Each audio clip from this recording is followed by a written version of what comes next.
ভারতীয় মজদুর সংঘের যানবাহন স্ট্যান্ড পরিচালনার নতুন কমিটি ও প্রাক্তন কমিটির সদস্যদের মধ্যে অশান্তির বাতাবরণ। ত্রিপুরার শাসক দল বিজেপি পরিচালিত ভারতীয় মজদুর সংঘের যানবাহন স্ট্যান্ড পরিচালন কমিটির নতুন ও প্রাক্তন কমিটির দায়িত্বপ্রাপ্ত সদস্যদের মধ্যে অশান্তির বাতাবরণ তৈরি হয়েছে ত্রিপুরা ধলাই জেলা আমবাসায়।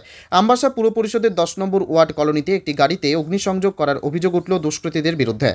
TR01 H4341 নম্বরের গাড়িটিকে আগুন দিয়ে জ্বালিয়ে দেয় দুষ্কৃতিকারীরা। অভিযোগ ক্ষতিগ্রস্ত গাড়ির মালিক শ্যামল দেবনাথের। তিনি আরও অভিযোগ করে জানিয়েছেন, আমবাসা যানবাহন স্ট্যান্ডের ভারতীয় মজদুর সংঘের নতুন কমিটির দায়িত্বপ্রাপ্ত সদস্যরাই এই অগ্নিকাণ্ডের ঘটনার সাথে জড়িত। বেশ কয়েকজনের নামধাম দিয়ে তিনি থানায় মামলাও করেছেন। গত কিছুদিন আগে আমবাসা জাতীয় মজদুর সংঘের যানবাহন স্ট্যান্ডের নতুন কমিটির সদস্যরা শ্যামল দেবনাথকে আমবাসা স্ট্যান্ডে ডেকে নিয়ে 2 লক্ষ টাকা আত্মসাৎ করার অভিযোগ তোলেন এবং ওনার গাড়িটি আটক করে রাখার হুমকিও দেয়। পাশাপাশি অশ্লীল ভাষায় গালাগাল ও মারধর করার জন্য এগিয়ে আসে শ্যামল দেবনাথের দিকে।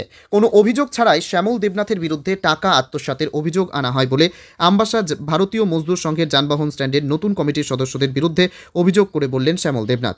এর পরিপ্রেক্ষিতে গভীর রাতে আমবাসা কলোনি গ্রামে শ্যামল দেবনাথের বাড়িতে ওনার একমাত্র গাড়িটিতে আগুন ধরিয়ে দেওয়া হয় বলে অভিযোগ করেন তিনি।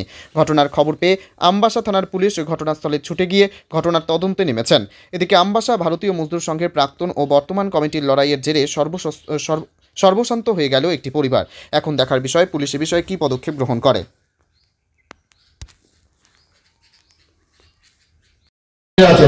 তাদের আমরা সবাইকে আমরা সাইকেল বিতরণ করছি। প্রয়াস প্রকল্পে বিনামূল্যে আমরা বিভিন্ন ওয়ার্ক বুক আমরা বিতরণ করছি। এখানে যারা আরক্ষ দপ্তরের যারা কর্মীরা আছেন তাদের সন্তানদের জন্য মুখ্যমন্ত্রীর মেধা পুরস্কার সেটাও আমরা চালু করেছি। TBSCর যে পরীক্ষা সেটার অনেক আমূল পরিবর্তন আমরা করেছি। মাননীয় প্রধানমন্ত্রীজি যেভাবে এখন national education policy NAP start করেছেন সেটাকে সামনে রেখে বাস্তব ক্ষেত্রে কিভাবে এডুকেশন দরকার বহু বছর পরে এটা মাননীয় প্রধানমন্ত্রীজি সেই আমাদের NAP ন্যাশনাল এডুকেশন পলিসি যেটা চালু করেছেন সেটাও আমরা করছি। Smart class, ICT lab, tinkering lab সেগুলো আমরা করেছি। প্রি প্রাইমারি ক্লাস নিপুণ প্রকল্প চালু করেছি। মিশন মুকুল সেটাও আমরা শুরু করেছি। PM3 প্রকল্প, PM জনমন প্রকল্প, CM সহস্র CM পাঠ্যক্রম, এভাবে একের পর এক আমরা পুরো এডুকেশনের আমূল পরিবর্তন করছি। আমাদের মনে আছে আগে আমরা যখন West Bengal board of secondary education থেকে আমরা পাস করেছি, ত্রিপুরার বোর্ডও ছিল না।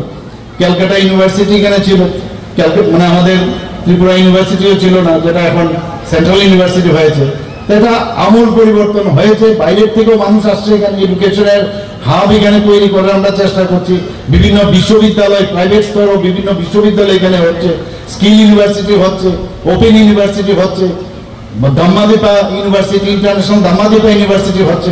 বাইরের থেকে ত্রিপুরাতে এখন এত শান্তি প্রতিষ্ঠিত হওয়ার সুবাদে মানুষ চাইছে নর্থ ইস্টার্ন জোনের মধ্যে ওয়ান অফ দ্য ফাইনেস্ট যদি স্টেট থাকে সেটা হচ্ছে ত্রিপুরা। মানুষ আসছে, এখন ইনভেস্ট করতে চাইছে।